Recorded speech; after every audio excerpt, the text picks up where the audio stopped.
Display sa mga lechon alang sa dakong kapistahan sa Dakbayan sa Talisay, subli nga mahitabo sugod ning simanaha. Ani ang report ni Femari Dumabo.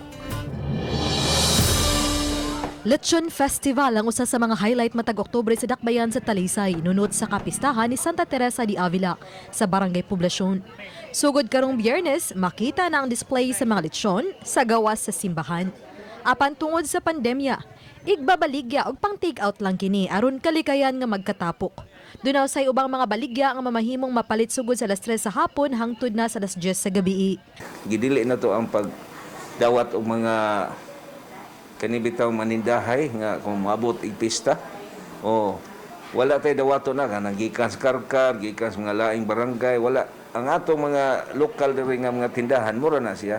Ganihang buntag gitagbo sa Talisay City Police sa mga tanod sa Barangay Poblasyon ug silingang barangay aron makatabang sa pagbantay sa seguridad atol sa siyam ka adlaw nga nobinaryo.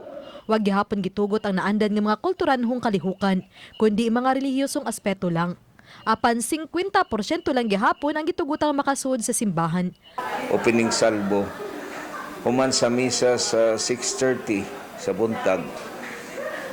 Doon natin karaban nga himuon. No, kaning kung sa Tibok Talisay ba isuroy ang imahen sa Santa Teresa. Mag-celebrate naman tag 185 years sa atong kapistahan. Amo na nga kuan pero simple gyud kayo. Samtang gidiliusab ang pagvideo kay atol sa piyesta, ilabi na kung adunay mga bisita. Uban ni Jun Solon, ako si Femari Dumabok. Balitang Bisdak.